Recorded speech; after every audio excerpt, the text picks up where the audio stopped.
Hola a todos, bienvenidos a Forbes Talk Colombia 2026 en este especial que tenemos de elecciones presidenciales.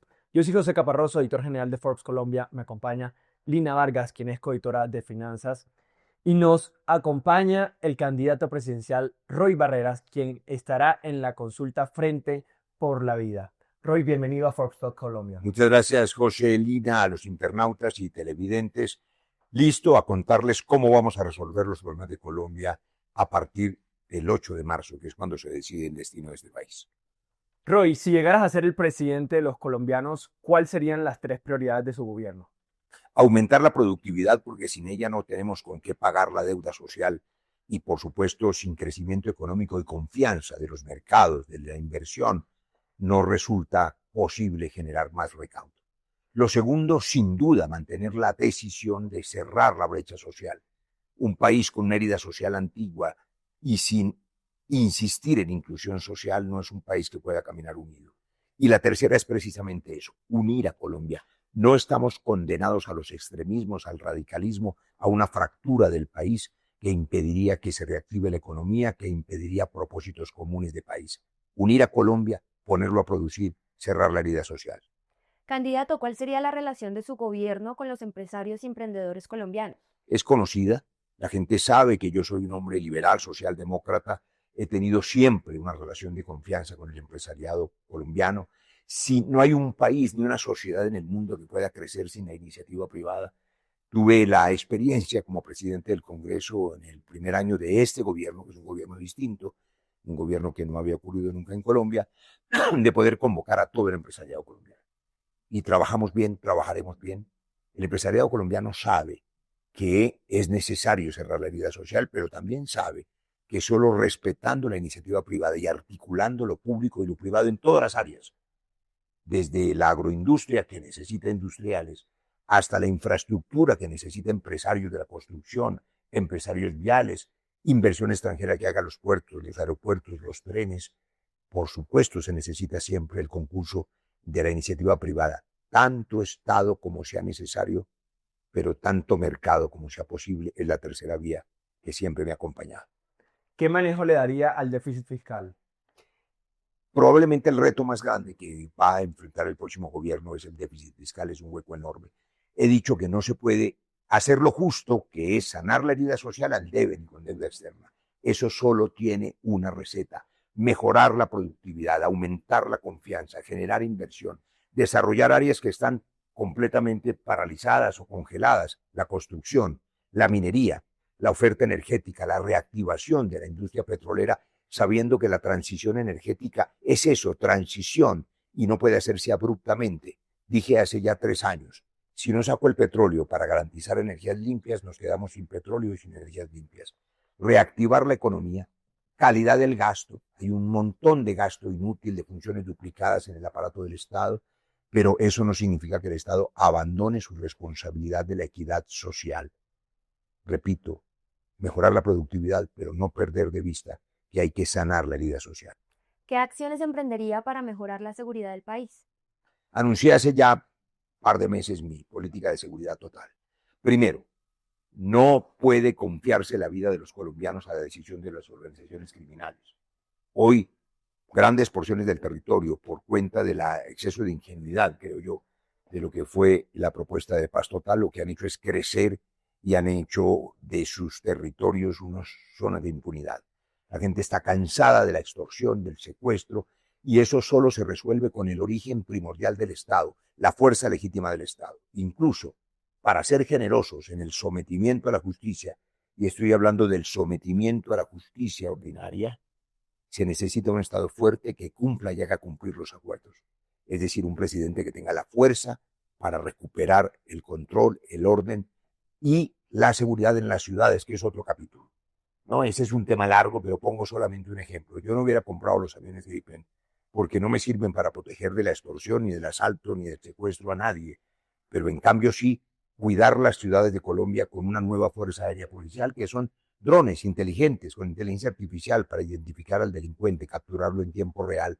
La tecnología es clave para devolver la seguridad a los colombianos en las ciudades. ¿Cuál debería ser el papel de Colombia en una transición de poderes en Venezuela? Me parece que cualquier jefe de Estado debe saber que nuestra responsabilidad es el bienestar de Colombia. Nosotros no elegimos a los presidentes de otros países. Nosotros no elegimos al presidente Trump, ni somos responsables de la dictadura de Maduro, ni tenemos nada que ver con las decisiones del pueblo chino o el pueblo ruso o el pueblo francés. Eso significa que Colombia debe tener relaciones diplomáticas, profesionales, con todos los países del mundo para abrir mercados, para atraer inversión y para manejar realidades inobjetables. El nuevo régimen híbrido que hay allí, un poco extraño entre el régimen de Delcy después de la captura del dictador Maduro y el régimen que ha quedado en el poder con una especie de tutela de los Estados Unidos, va a significar también no una crisis, sino una oportunidad para Colombia. Recuperar la seguridad fronteriza con un acuerdo binacional que yo respaldo y garantizar que Venezuela pueda volver a ser el primer socio comercial vecino de Colombia. Hay todo por hacer en Venezuela. El empresariado colombiano tiene ahí una gran oportunidad y vamos a acompañarlo en ese propósito. ¿Cuál sería la relación de su gobierno con el gobierno de los Estados Unidos? La que tiene que ser una relación seria, profesional, respetuosa, de manera bilateral, respetando la soberanía, pero entendiendo que Estados Unidos sigue siendo el principal socio comercial de Colombia y que Estados Unidos además ha tenido durante 200 años un papel fundamental, tanto en la economía como en la cultura democrática. Es que los estados van más allá del periodo de un presidente en particular. La relación con Estados Unidos es una relación muy fuerte, muy importante. Yo celebro que haya salido bien la conversación entre el presidente Petro y el presidente Trump, pero ese es apenas el inicio. Espero que Colombia decida un gobierno estable, respetuoso, que mejore aún más la relación con los Estados Unidos y que no vaya a empeorarla con una situación radical aquí o de extremismos que generarían problemas en la relación internacional y sobre todo problemas de fractura, de división, porque de lo que no se ha hablado aquí en esta amable conversación con Forbes es que Colombia no está condenada a los extremismos, al radicalismo, que en todo caso haría inviable cualquier gobernabilidad de cualquiera de los dos extremos. Unir al país en un propósito nacional es indispensable y eso se hace con un gobierno estable que respete las instituciones y que tenga las mejores relaciones internacionales con todos los países del mundo, en un mundo que ahora es multipolar y en una posición geoestratégica que tiene Colombia en el centro de América Latina, llena de oportunidades como potencia agroalimentaria, energética, de turismo de clase mundial. Hay todo por hacer. ¿Qué estrategia tiene para combatir el narcotráfico?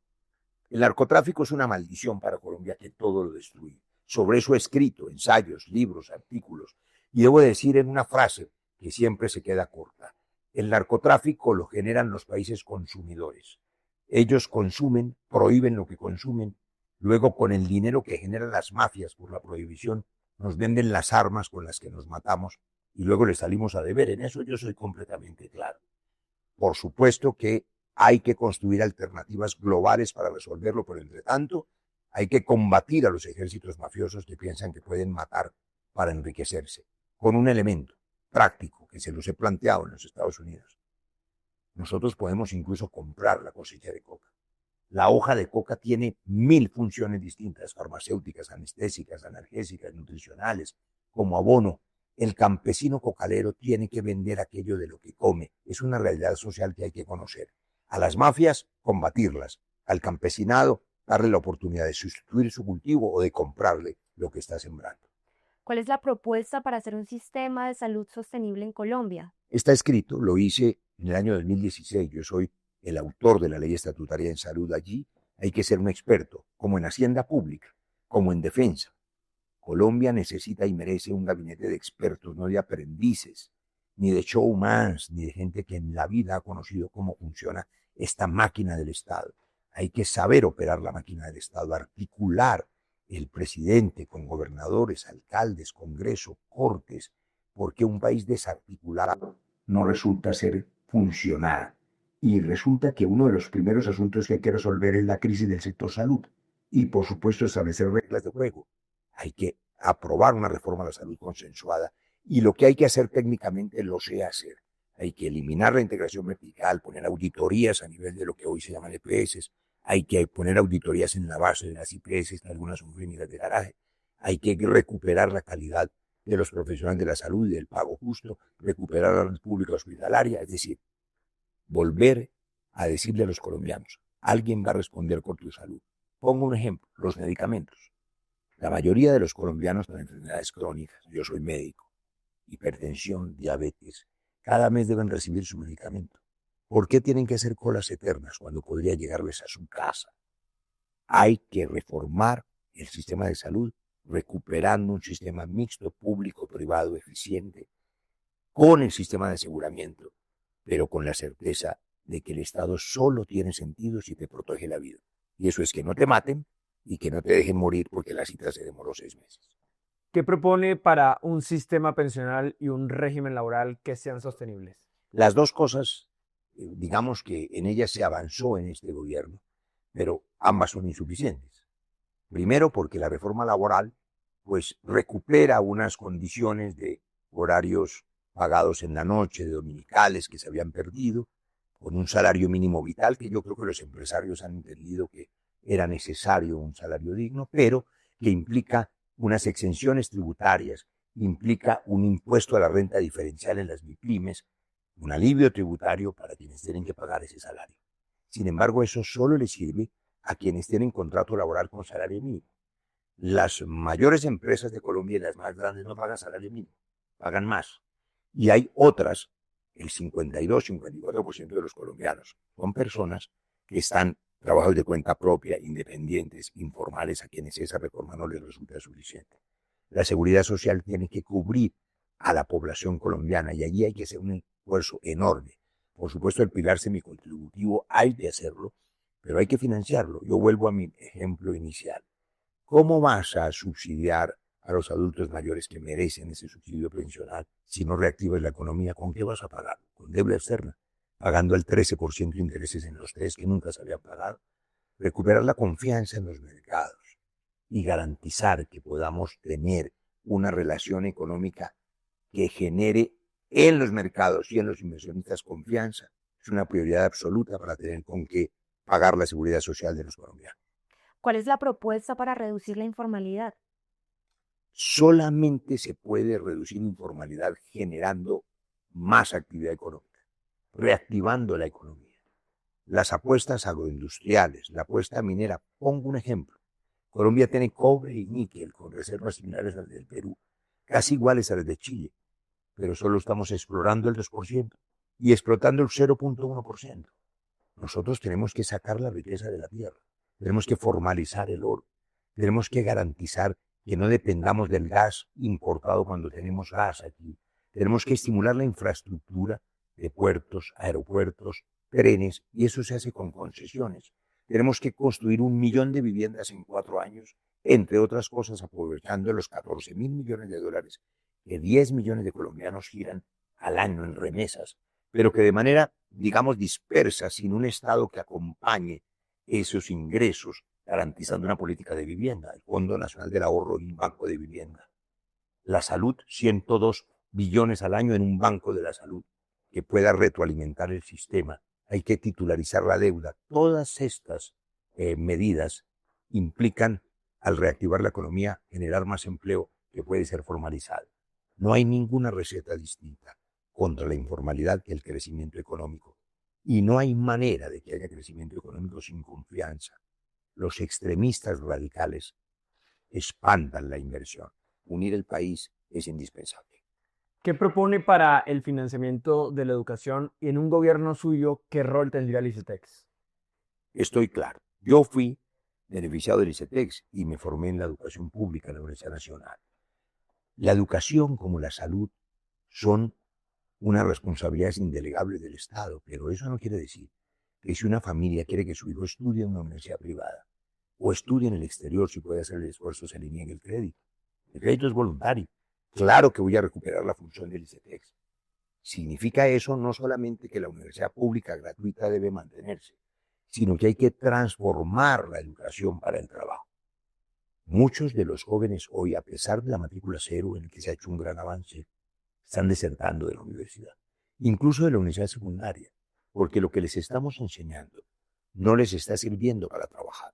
Meter el SENA desde el bachillerato, hacer carreras que tengan que ver con las apuestas productivas del país. Lo que se llama un estado emprendedor, en la teoría de Mariana Mazzucato, que me gusta mucho. Nosotros tenemos que ser capaces de acompañar las apuestas productivas y las apuestas del empresariado para que generen empleo, y la educación tiene que servir para que esos jóvenes que hacen el esfuerzo de educarse encuentren trabajo en esas apuestas productivas. Candidato, ¿qué haría con el impuesto del 4 por mil? Es populismo decir que se va a desmontar en los próximos 4 años. Con este déficit fiscal sería fácil mentir, como han hecho algunos incluso economistas que andan de candidatos haciendo populismo fiscal, diciendo que no van a hacer reforma tributaria, que van a quitar el 4 por mil. Eso no es viable, y yo soy serio en materia económica. Un ministro de Hacienda responsable sabe que lo que tiene que hacer es aumentar el recaudo para poder mejorar el ingreso y revisar con detalle algunas de las exenciones, pero generar alivios tributarios para la generación de empleo. Es indispensable la reactivación de la economía. Eso no se hace haciendo populismo, diciendo que vamos a eliminar impuestos, que cualquier economista serio sabe que en esta época de déficit fiscal resulta inviable hacerlo. Continuando con esa intención de reactivación de la economía, ¿cuál sería su propuesta para impulsar el crecimiento de la economía colombiana? Lo he dicho ahora en algunas de las preguntas anteriores. Colombia es una potencia agroindustrial, pero 30 millones de hectáreas no están produciendo. Necesitaremos zonas económicas especiales en la Orinoquía para que experimentos exitosos como la Facenda, por ejemplo, no sean aislados. Y para hacer eso hay que abrir mercados. Vengo recientemente del Meta, de Arauca, de Casanare. Si no conectamos estos departamentos con el norte del país, con vías eficaces, la ruta de la soberanía, para que el producto agrícola pueda salir hacia el centro del país, hacia el Caribe, pero no solo hacia el Caribe, la vía multimodal que conecta el Pacífico colombiano a través de la Cordillera Central, Colombia-Huila, y llega a Puerto Carreño y Puerto Gaitán, implica abrir esas 30 millones de hectáreas con zonas económicas especiales que incentiven al campesinado y a los empresarios unidos para producir alimentos que pueda exportarse también hacia el Asia. Una vocación agroindustrial, una vocación minera, lo he dicho en preguntas anteriores, una vocación que la diversidad energética, incluyendo la energía hidráulica. El departamento del Cauca, por ejemplo, es una potencia hidráulica enorme. Nosotros podemos inclusive exportar energía. El turismo de clase de unidad. Nada de eso puede hacerse si no recuperamos la seguridad en el territorio. Y la propia recuperación de la dinámica de la construcción y de la dinámica de la infraestructura va a generar reactivación económica. Nada recupera más rápido la economía que la construcción de vivienda, que además está paralizada. Candidato, vamos a seguir a un tercer segmento de esta entrevista en la que usted le va a decir a los colombianos si está a favor o en contra de lo que vamos a mencionar usando estas dos paletas. Le entrego. Vamos a hacer lo de las paletas. Es una cosa curiosa, ¿no? Porque la mayoría de las preguntas son complejas y decir sí o no parece demasiado simple, pero es una manera interesante de expresarse. Estoy listo. Empecemos. Reforma tributaria. Claro, porque si no, ¿cómo hago renta diferencial para las pymes? Fracking. Claro, el fracking hoy no es el mismo de hace 15 años. Tengo que sacar el gas y el petróleo. Hay fractura transversal que cuida los acuíferos. Nuevos subsidios de vivienda. Por supuesto, 1 millón de viviendas en 4 años, y ya dije de qué fuentes. Iniciar un proceso de paz con grupos al margen de la ley. Hoy los ejércitos son ejércitos mafiosos. No son procesos de paz, sino de sometimiento a la justicia, que son tremendamente distintos. Una cosa es procesos de paz, con justicia transicional, con guerrillas, y otra cosa, la manera como hay que manejar las bandas. Pueden someterse a la justicia, pero si no se someten, las sometemos con la fuerza legítima del Estado. Legalización del cannabis recreativo. Yo soy el autor de esa legalización medicinal y voy a avanzar hacia esa industria por la hipocresía global. Aquí siguen persiguiendo a los campesinos y en todos los malls y centros comerciales de los Estados Unidos y Europa hay tiendas enormes de cannabis. Dejemos la hipocresía en la que Colombia sale perdiendo. Esa es una industria, como la industria cocalera también es una industria potencial, con los usos farmacéuticos, nutricionales, medicinales y agrícolas de la hoja de coca. Porte legal de armas. No. La fuerza legítima del Estado implica el monopolio de la fuerza por parte del Estado. Decirle a los ciudadanos que tienen que defender y matarse por sí mismos es la negación del Estado de Derecho. Protección del sistema de áreas protegidas de Colombia. Es claro, por supuesto. Me parece que eso debería ser un compromiso de todos los candidatos. Uso de escuadrones antidisturbios contra civiles. Los escuadrones antidisturbios están hechos para proteger los derechos de todos. La pregunta que se hace, ya de hecho la sesga, contra civiles desarmados, nada. Contra la violencia, todo. Roy, para cerrar esta entrevista ya podemos bajar las fichas. Resuma su liderazgo en una frase. Unidad del país. Colombia no está condenada a los extremismos radicales. Este 8 de marzo, pidiendo el tarjetón de la consulta del Frente por la Vida, marcando Roy, podemos ofrecerle a Colombia un gobierno de unidad que le dé garantías a todos y a todas y que permita un propósito nacional para recuperar la economía, cerrar la herida social y tener un futuro que será bueno para Colombia, lejos de extremismos. Roy Barreras, candidato presidencial en la consulta Frente por la Vida. Gracias por acompañarnos en Forbes Colombia Talks. Muchas gracias a ustedes. Gracias a todos y a todas. Y a propósito de una cosa que no hemos dicho, el 8 de marzo, que es el día de la elección, es el Día de la Mujer. La brecha generacional es enorme y la brecha de género también. Las mujeres tienen que ir primero. Gracias, Roy, por acompañarnos. A todos ustedes, recuerden que pueden ver toda nuestra cobertura electoral en Forbes.co y en todas nuestras plataformas digitales.